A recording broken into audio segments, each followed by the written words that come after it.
Welcome to the What to Next podcast. And this is Laura from the future. And I am very excited to share that I'm in a brand new space. I am actually in a new apartment. I moved a couple of weeks ago. Love it. Love the space. Love the natural light. And so I have actually beautiful windows and a balcony space. So it's very exciting. Okay. I want to give you a brief intro to this episode so you get to know what to expect. So in this episode, we're chatting with Victoria from Bibliolifestyle and Francesca from Under the Covers Book Blog. We do have a special announcement at the end of the show, so we want you to stay tuned for it. First things first, I met with Francesca about 5 years ago in 2019. We both were living in New York, and Francesca was about to move to Florida, and I ended up planning to move to Chicago. And then a couple of years later, I ended up moving to Florida. So we're in the same coast of Florida. Francesca came on the show to talk about paranormal romance and different romance. She's been a book blogger for about 10 years, so it's been a long time. And so she has seen the community thrive and grow and just change all along. And a couple years later, I met Victoria as part of her Epigraph Literary Festival, which is a virtual festival that happens at least once a year. And it's a great place to connect with other readers and get to different places and different ideas and different reading books to read.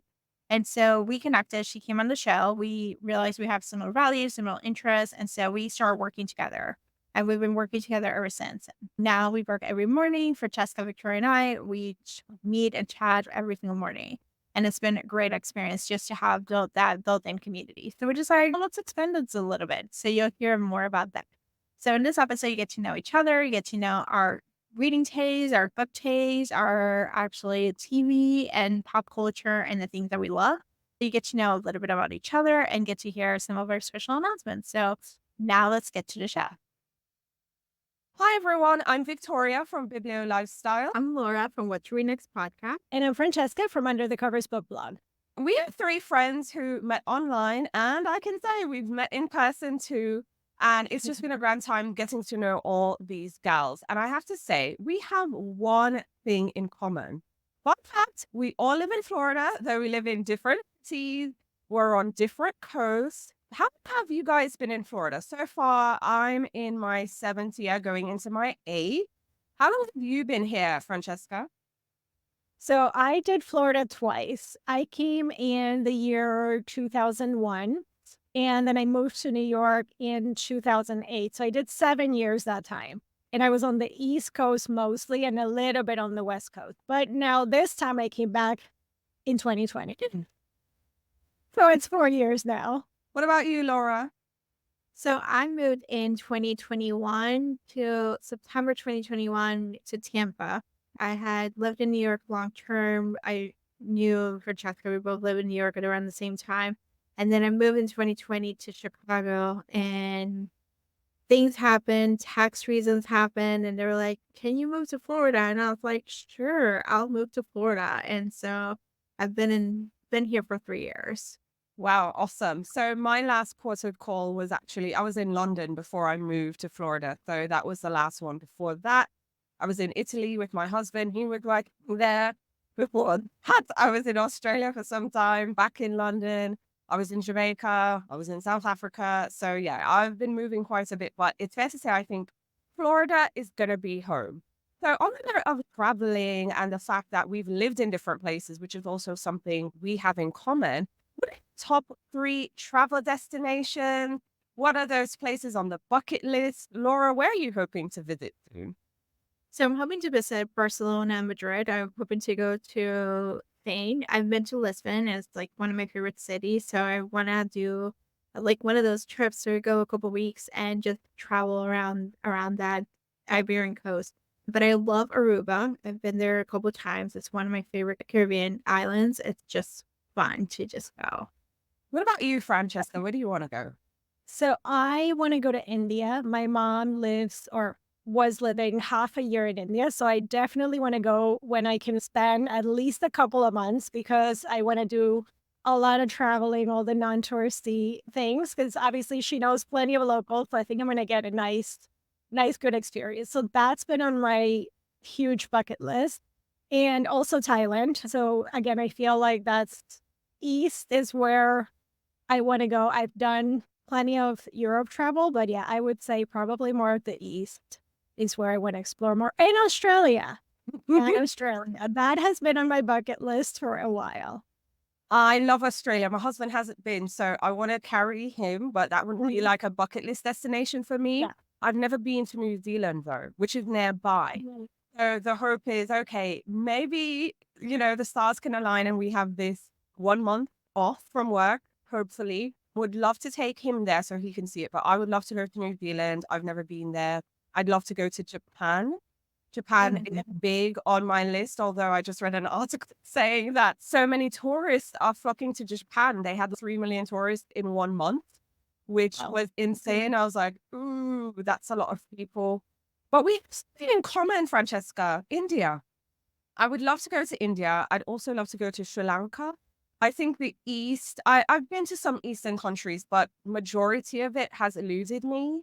And I want to go to Hawaii. So my husband and I have never been to Hawaii. So he's never been, I've never been. I'm like, okay, great. This is like a nice middle ground of a place that we both want to go and visit. Hopefully check out the fishing and the beaches. And it's really isolating. So I think we would like to venture out there. So we love travel. We've traveled a lot. We've lived in different places, but we're also readers, and reading also takes you on travel. Some books take you on more armchair travels than others. Tell me about the last book that you read that was set in a really cool destination. Tell me about it, Francesca. So most recently, I would say it was a destination wedding book, and it's Only for a Week by Natasha Bishop. And it's a travel destination to Tulum, Mexico. I wish they would have explored it just a little bit more, but it was a really fun book. I really enjoyed it. That's fun. What about you, Laura? Any destination reading, armchair traveling happening? So I am currently listening to The Pairing by Casey McQuiston, which is actually a Europe trip. It's going to different cities and eating all the foods and drinking all the wine and having the time of their life while having an anxiety. Will they one day, romance. Fun.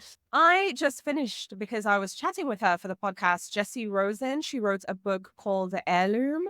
And it's about a woman who gets this vintage ring. Her family is superstitious, which I could relate to.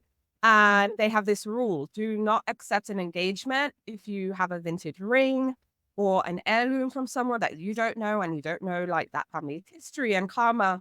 And the fiance proposes with a vintage ring he bought in a shop. So she goes traveling to discover who previously owned the ring, was their relationship storyline, and of course, hijinks ensues. So she leaves LA, she goes to New York, but then she also goes to Italy, which was really fun. So yeah, The Heirloom by Jessie wrote, and that was really cool. So what are some of your childhood favorite books? Because I think like some of those books that we read in our younger years really define us in a way. It sets the pace for our reading lives. When I think of childhood favorites, I do think of The Secret Garden a lot. That was something that really captivated me. Yes, I know the book doesn't bode well. It didn't age well in some parts of it, but it was a huge part of my childhood. What was a book that stands out to you, Laura? So I have to say, to be really high, it makes sense if you know me, you'll understand because I love romance, I love soapy dramas, I love like problematic books. There might be like bad writing. And so I love this series. I remember growing up and going every month to go pick up my new edition of The Wonderful Life of Jessica and Elizabeth's Adventures as they live in California and live the time of their life. And I thought that was high school because it was very different from my experience in Puerto Rico. Makes sense. I think high school for me would be Agatha Christie. I really went down a deep Agatha Christie rabbit hole when it comes to like authors that made me really love literature. I know this is going to sound very traditional, but like Thomas Hardy did it for me. I'm just obsessed with the man. And May Gray was another mystery author that captivated me. Francesca, what was some of those early books? Oh, I mean, for high school was also Agatha Christie for me, but I'm going to have the really eclectic taste here because when I was little, I was reading really crazy, like nonfiction, none of the stuff that we're talking about here. So I would say one that was really, it really made an impact was Only Love is Real by Brian White. I had read a couple of Brian White's books before, and I mean, most his theme is reincarnation. And I had actually gone out. That was my first book that I went out. I bought on release day and I read it. Like I came home and I read the whole thing. And I was thinking about that recently because the theme of that book is romance in a way. Like, because basically it's him as a therapist and he realizes that two people that are his clients are kind of like telling him the same stories. And he realizes like they've been soulmates and he starts scheduling their appointments at the same time so they run into each other in the waiting room. So I guess in a weird way that defines my romance reading through nonfiction when I was like 10. That and then a book by a Spanish author, it's actually a trilogy, is A mí el niño de las estrellas and by Enrique Barrios. And that whole trilogy is basically kids' books. So there's this boy and there's an alien that comes and takes him on these adventures through different planets. So again, there goes my love for pinballs. So it all makes sense in a weird way. It all makes sense. I'm that happy, romantic, feel-good kind of girl. I was just like very dark. Was like the Jane Eyres, the Rebecca, the Gothic anything, Henry James, Son of this Crew. I don't know. Yeah. I did not gravitate to feel-good book at all. I think probably till later in life. Yeah. I mean, technically, that's not, most of my stuff was like nonfiction stories of corruption and whatever as a 10-year-old, you know, like even as an 8-year-old. So makes no sense. This mix, we really bring an eclectic mix to it all together. But that's pretty cool. Books are great storytelling mediums, but also movies, TV, film, reality TV, pop culture. I mean, books are a part of pop culture, but there's great storytelling in movies too and reality TV. I'm very reality TV obsessed. Okay, Real Housewives. I watch them all. I have to be honest, I did fall off the OC bandwagon for a bit, but I'm back. I just saw the trailer for the next season and I'm like, oh my God, this is so exciting. New Jersey is very dark right now, but Dubai is so light and funny. I loved how in the first episode, okay, wait for it. In the first episode, they were talking about the Beyonce concert that happened in Dubai, which was like this really super private affair. It's not like you could, buy tickets. It wasn't on the open market. It was just like the who's who went to that concert for Beyonce. So just the fact that you're there, you're an it person. And these women are fighting over VIP and VVIP. So VIP was go to the stage, but VVIP was where the Kardashians, Beyonce's mom, like the high profile people that are arguing over not only were they at the Beyonce concert, which again, if you're it, but they're talking about who was in the VVIP, who extra special, who got invited. And yeah, I like petty stuff like that because I think reality TV is like cultural anthropology. Okay, you are really getting invested in women's lives and women's stories. And I know for some people it might not be their cup of tea, but that kind of storytelling. Is there anything like movies, film, or pop culture, TV, book to screen adaptations that capture your attention, Laura? I love frothy, flirty, fun shows. Like, so from that sense of like teenage shows, teenage soapy dramas, like Gossip Girl, OC, to Max and Hall, which is like my newest obsession, along with some Turkish Netflix shows like Thank You Next and reality TV Love Island. I watch both the UK and I do have a VPN, so I do pay for the ITV. And then the US version of Peacock, which you gotta love it. Ariana is just hosting it because her ex-boyfriend told her he would never have the patience to watch it. And I'm like, girl, she's not hosting it. So it gets better. Actually, how do you feel about Ariana? I saw her picture. Like, she looks amazing. I mean, she's giving outfits, she's giving body. She looks good. I'm excited. She looked good and she's doing a great job. Like, she's actually really involved with the season, which is a lot of times the host is kind of like on a sidebar, but she's invested. And I think sometimes it's nice to have a fan who's invested in the show and the show success and like the drama and just being the girl's girl that she is in. And she's like going to support them. Because men are sometimes trash. Like, Yes. all the time. What times men are trash? Okay, I will die. It, men are trash. And yes, I have a husband, but I still tell him men are trash. It is what it is. I also love scripted too, because I was really thinking when you said Gossip Girl, that brought me back. I love Gossip Girl. I watched the reboot. I don't know where they are with that now.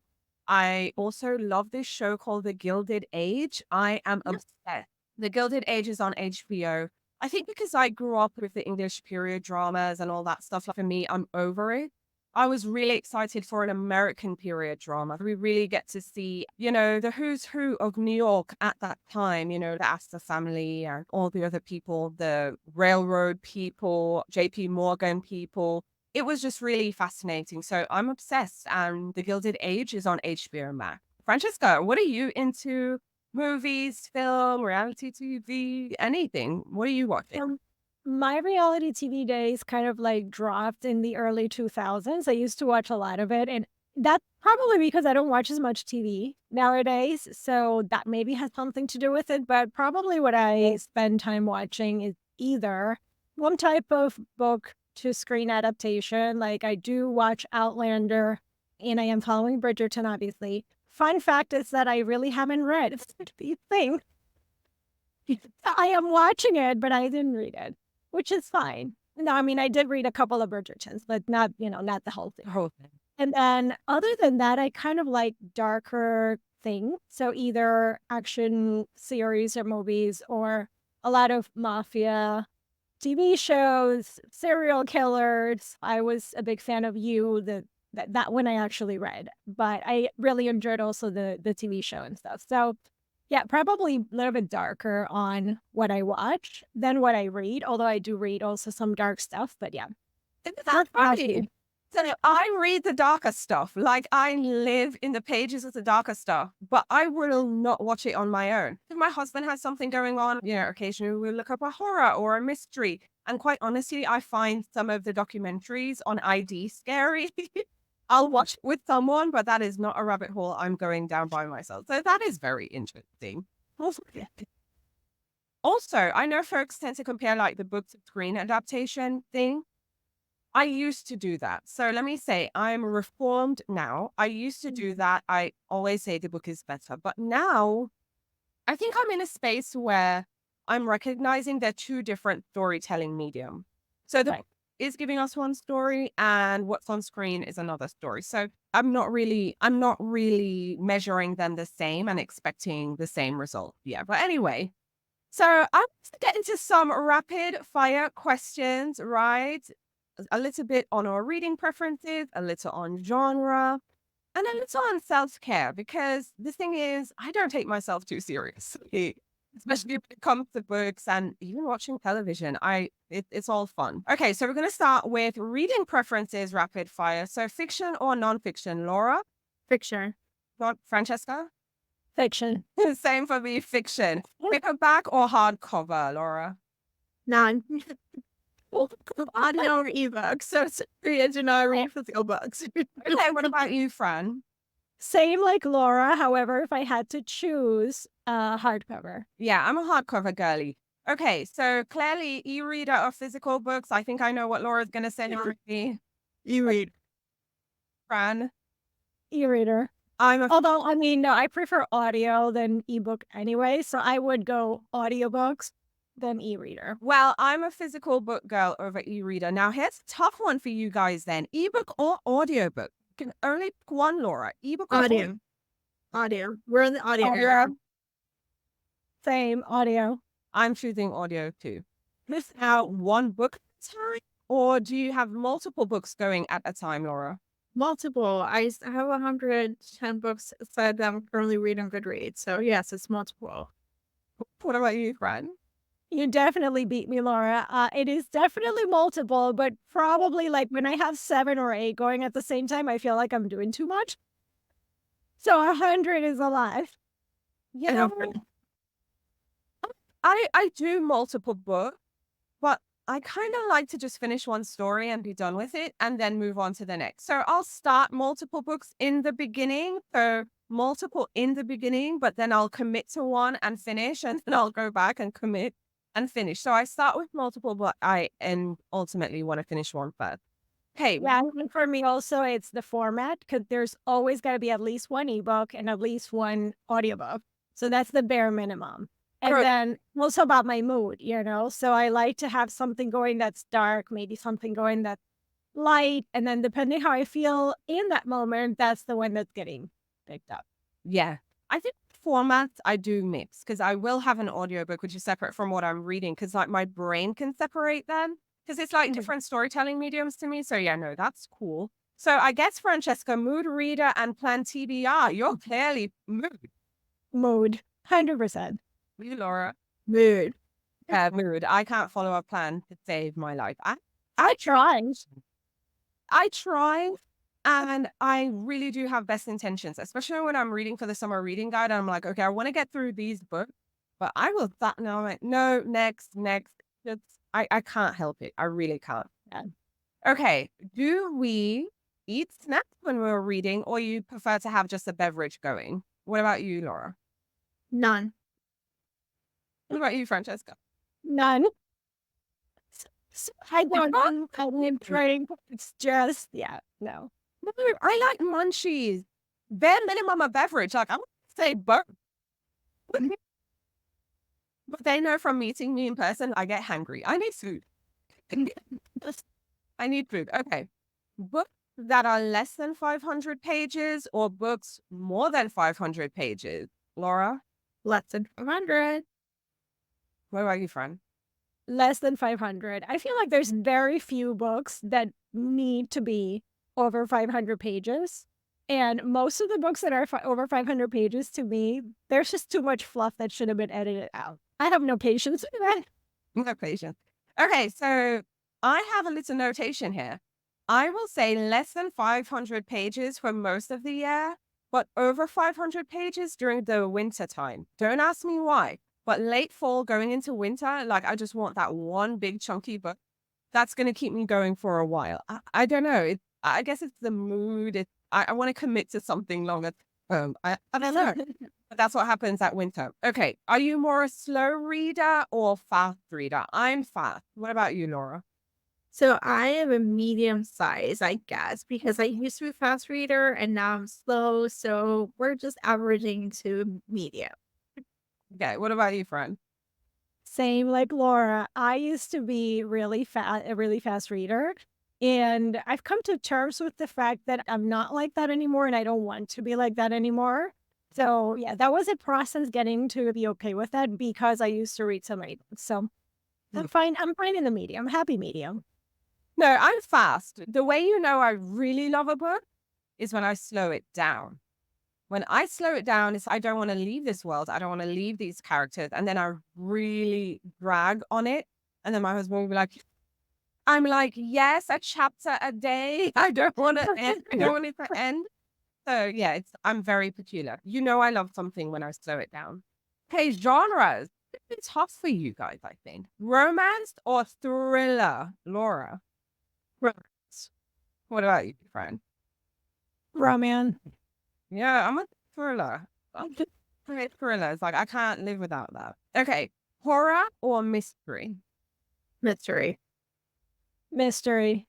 I'm a horror. What's the one teaming up against me? Like I'm the lone person here. I love a horror. Okay, classic or contemporary? Contemporary. Contemporary. Yeah, I'm the lone wolf again. Okay. Historical fiction or nonfiction? Nonfiction. Historical fiction. Historical fiction for me. Okay, I got company for the first time. Fantasy or cozy mystery? Cozy mystery. Fantasy. I have to say both because I love a cozy mystery. I love the community and quirky characters and the setting, but I love a fantasy. I love escaping. So I'm gonna say both because I really can't pick. All right, the self-care bit. Are we tea folk or coffee folk? What coffee? It's coffee. So for me, weirdly, like it really depends on the time of day because I will have both coffee and tea every single day. But if I have to pick one, coffee. Yeah, I enjoy coffee and tea. I start my day with coffee and then I end with tea. So it's kind of like a wind down. But fun fact, I never consumed coffee a day in my life prior to moving to the US. Never. Never. And And then I needed it to survive. I'm like, inject it in my vein. No, seriously, I never had coffee. It was just tea. At most, if I went to a coffee shop, I'd get a mocha or something, but heavier on the chocolate. But yeah, I never had coffee before moving to the States. But now I need it injected in my vein like through the day. All right, self-care. Do we do yoga or do we go for a walk? Yoga. yoga. Walking. I get more out of walking. Okay, do we read for self-care or would we prefer to journal? Oh, that's hard. I do journal. That's I journal and readings for my anxiety. When I look at it. What about you, Francesca? I'm gonna go with both too. I don't know that I could pick one over the other. Oh, It Well, is tough, right? it's And I knew it was gonna be Well, hard because we're both read and we're both journalers. You know, all three of us. So it's uh, yeah, it's tough. I'm gonna say both too. Okay. Do we order in self-care or do we cook? order in. Even though Tampa food is not good. It's still wrong. The food is not good. I mean, same for me. If it's self-care, it's getting ordered in. Even, I mean, I try my best with what I'm ordering in because the options here are not the best. But self-care for me, I love to cook, but it's not what I de-stress with. It's more of a necessity and I enjoy it, but no. Yeah. Yeah, I'm ordering in too, but the self-care would be baking because I like baking. I like the Mhm. preciseness of it. And that slows me down. So I actually bake for self-care, not cook. No, I will order in. Okay, do we jam out to music or do we do more art therapy? Now I'm in a music era, so I would say music. Yeah. Same for me, music. Hands down music all the time. Mhm. Okay, are we night owls or early morning people for self-care? I don't know, because I used to be I'd have like really clear night routines, but because I have insomnia, it's just a mess. So my optimal time is afternoon. That's how I'm early morning self-care. I have to do it in the morning before anyone terrorizes me. It's just fact. So I take care of myself in the morning and I feel like the evenings are for everyone else. So I don't really get that alone time, minus if I go to the bathroom and like I'm doing, you know, the thing. What Yeah. about you, Francesca? So for me, it's both. There is a little bit at night and a little bit early in the morning. Some.